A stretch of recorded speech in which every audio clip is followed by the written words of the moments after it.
Swastiastu.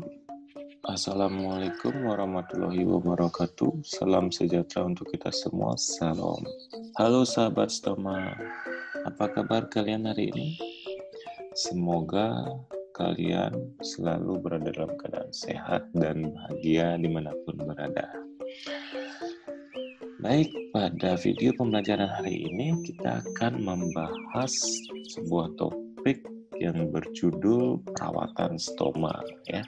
Jadi di sini kita akan bahas bagaimana cara atau proses langkah-langkah dalam melakukan perawatan stoma.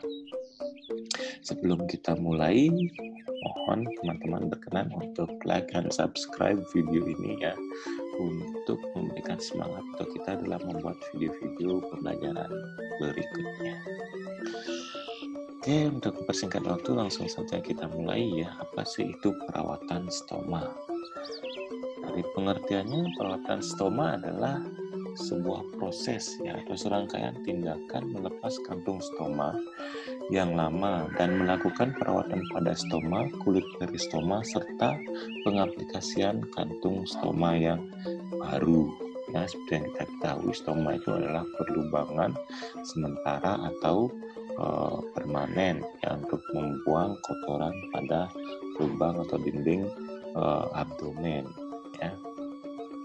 Apa sih tujuan dari perawatan stoma itu sendiri? Jadi tujuan dari perawatan stoma adalah untuk menjaga kebersihan pasien. Kita tahu bahwa stoma itu adalah tempat pembuangan, ya, kotoran dari pasien. Yang kedua adalah mencegah terjadinya infeksi, ya. Kalau misalnya tidak kita bersihkan lama-kelamaan karena di situ pembuangan kotoran jadi banyak bakteri, maka akan timbul infeksi. Dan mencegah iritasi kulit di sekitar stoma karena pada colostomy bag kita kan memasang menempelkan dengan kulit, ya. Kalau nggak diganti, kan bisa menjadi membuat kulit menjadi iritasi.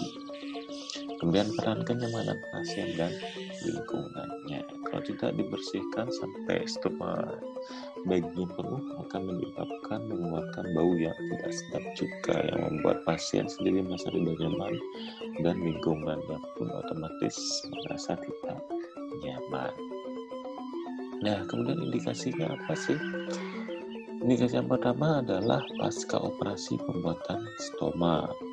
Yang kedua adalah jika wafer mengalami kebocoran atau terlepas dari kulit pasien. Kemudian yang ketiga, sesuai dengan jadwal penggantian wafer dan kantung stoma, yaitu sekitar 3-7 hari pemakaian itu colostomy bag-nya harus dilepas atau diganti yang baru. Nah, kemudian kita masuk ke persiapan kerja. Ya, di persiapan kerja di sini ada fase pre-interaksi dan fase orientasi, ya. Jadi pada fase pre-interaksi itu ada persiapan diri, ya. Jadi persiapan diri ini pada fase pre-interaksi yang pertama ada persiapan diri. Dalam persiapan diri kita lihat penampilan bagaimana, kemudian pengetahuan dan prosedur kerja. Nah, penampilan harus rapi, ya, yang perempuan harus cantik dan sopan, ya. Pengetahuan secara kognitif kita sudah tahu, sudah memahami bagaimana terkait dengan teori perawatan stoma, dan prosedur kerja kita sudah memiliki kecakapan skill dalam melakukan perawatan stoma. Nah, kemudian setelah persiapan diri ada persiapan alat. Ya, persiapan alat di sini yang harus kita siapkan adalah yang pertama colostomy bag, NaCl, headscoom, ya, APD, salep zinc, perlak dan alasnya, plester dan gunting plester, bengkok, ya, set rawat luka, ada 2 pinset anatomi, 1 pinset chirurgis dan kasa steril, ada bahan disinfektan bila perlu, dan tisu. Kemudian fase orientasi. Pada fase orientasi kita lakukan persiapan pasien. Ya, yang pertama adalah identifikasi pasiennya. Ini harus jelas, harus kita identifikasi dengan benar. Pasiennya mana yang akan kita lakukan perawatan stoma, namanya, kemudian usianya, alamatnya, dan nomor kamarnya. Kemudian setelah kita identifikasi pasien, baru kita lakukan salam terapeutik. Jelaskan tujuan dan prosedur yang akan dilakukan. Di sini kita jelaskan secara spesifik tujuan dan prosedur tindakan kepada pasien sedetail-detailnya agar pasien paham terkait dengan tindakan yang akan kita lakukan. Selanjutnya pada masa orientasi adalah yang keempat, kita persiapkan lingkungan. Jaga privasi pasien jika perlu menutup sampiran dan pintu jendela. Kemudian anjurkan keluarga atau penunggu pasien untuk keluar saat tindakan dilakukan. Ya, setelah semua tindakan dilakukan, baru kita mulai ke fase kerja atau tahap kerja.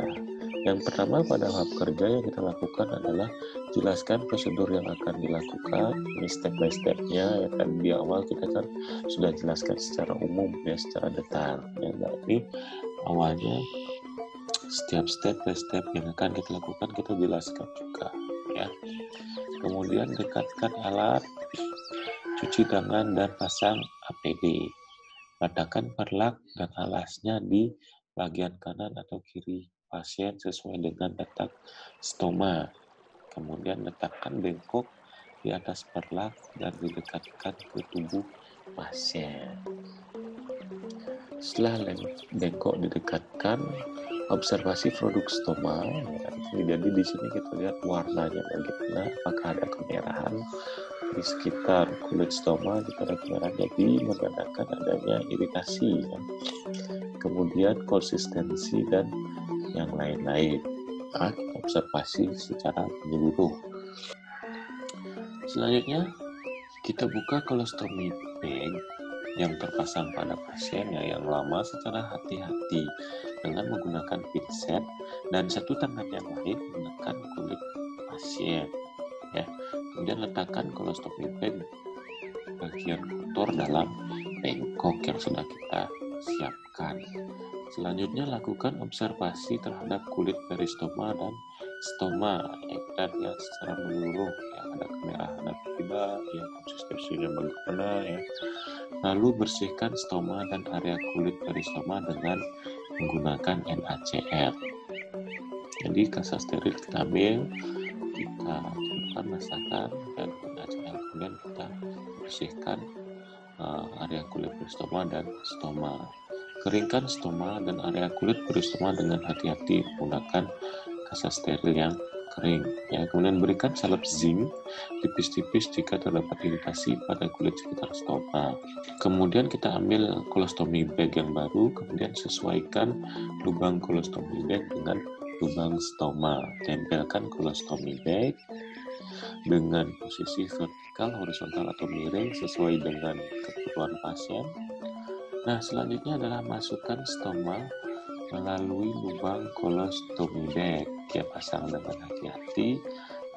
Kemudian rekatkan colostomy bag dengan tepat dan tanpa udara di dalamnya. Ya, jadi rekatkan dengan hati-hati dan pastikan di dalam colostomy bag yang baru itu tidak ada udara. Ya. Nah, setelah selesai, kemudian kita rapikan klien dan lingkungannya. Kemudian setelah kita rapikan klien dan lingkungannya, bersihkan alat-alat yang kita gunakan dan buang kotoran yang ada pada colostomy bag yang lama ya.